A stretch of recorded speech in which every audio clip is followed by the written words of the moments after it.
Donc aujourd'hui, on est sur une exploitation agricole depuis 3 générations. Donc on est sur 360 hectares de terres agricoles. On a un atelier d'engraissement qui compte aujourd'hui à peu près 400 places. Et donc c'est les animaux qu'on engraisse majoritairement de race charolaise à 80%.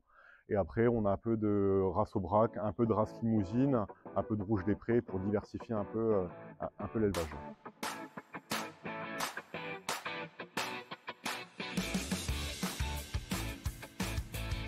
Donc en fait, on a commencé, donc mon papa a commencé l'activité de vente directe dans les années 2000. Donc il s'est lancé sur ce circuit suite à la crise de la vache folle. Bon, ça a tout de suite pris, donc c'est sous forme de colis qu'on livre directement à domicile chez nos clients, avec une viande qui est déjà découpée, emballée, mise sous vide et étiquetée.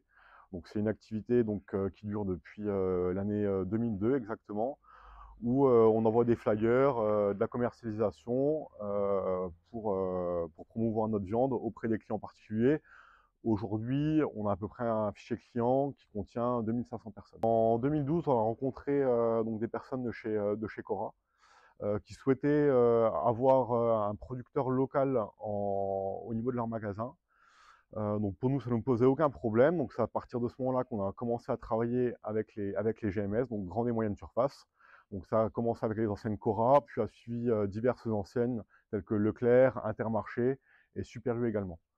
Nous, on laisse personne d'autre vendre la viande qu'on produit, qui est issue d'un élevage de qualité suite à l'alimentation et à l'élevage qu'on perpétue depuis 3 générations.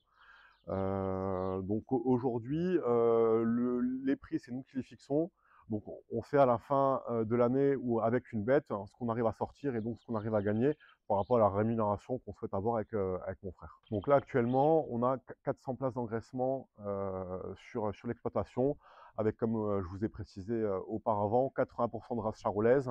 Et après on diversifie un peu l'élevage pour proposer un peu autre chose à nos clients de la grande surface, avec des animaux de race aubrac ou de race limousine ou de rouge des prés par exemple. Donc là, les broutards, ils arrivent à peu près sur de 250 kg, 300 kg. Ils ressortent, nous on ressort sur un poids carcasse qui est d'environ en moyenne entre 415 et ça peut monter jusqu'à 450, 470 kg en poids carcasse.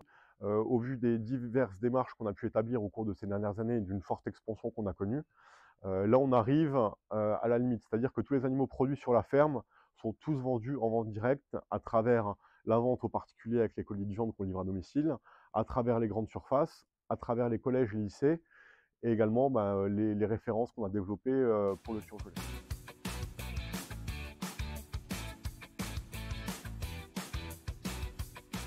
Alors c'est vrai qu'avant, on était beaucoup sur des bouchers qui travaillaient, bon, entre guillemets, à l'ancienne, avec des animaux plus vieux, un peu plus gras.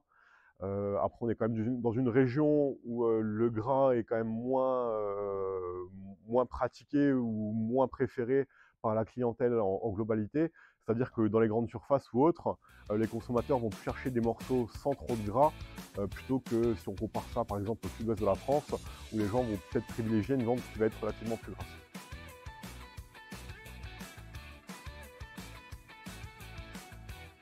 Pour nous, ça n'a pas été un problème du tout parce qu'on ressentait vraiment le besoin des grandes surfaces d'avoir un produit local et de qualité au niveau de leur magasin.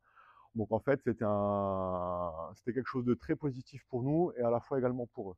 Ah bah nous on a tout de suite senti une forte complicité. Bon, je pense que c'est d'un côté parce que eux, ils ont besoin de nous et nous, on a besoin d'eux aujourd'hui.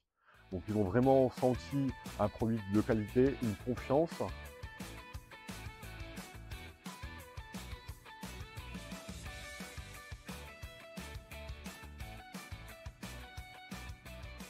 Au niveau de la viande fraîche, donc à destination des boucheries traditionnelles et boucheries libre-service dans les grandes surfaces, on compte à peu près entre 10 et 15 magasins qu'on va livrer toutes les semaines. Donc en fait, pour arriver à un bon équilibre au niveau des matières, parce qu'en général, en fait, vous allez avoir les grandes surfaces qui vont prendre majoritairement des arrières, donc ce qu'on appelle plus précisément des RT8. Et du coup, nous, il fallait qu'on trouve un moyen pour valoriser toutes les parties avant. Donc on a commencé en développant un steak haché surgelé, uniquement produit avec les muscles avant de nos animaux et pas avec les chutes comme on le voit souvent sur les steaks hachés surgelés en grande surface.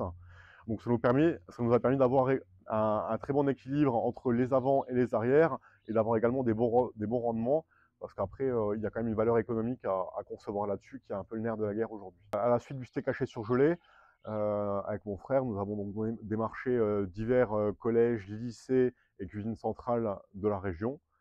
Donc ça, c'était également pour se diversifier sur le secteur, parce que le steak haché surgelé, c'est bien, mais il fallait, au vu des volumes, trouver une autre sortie sur certains morceaux.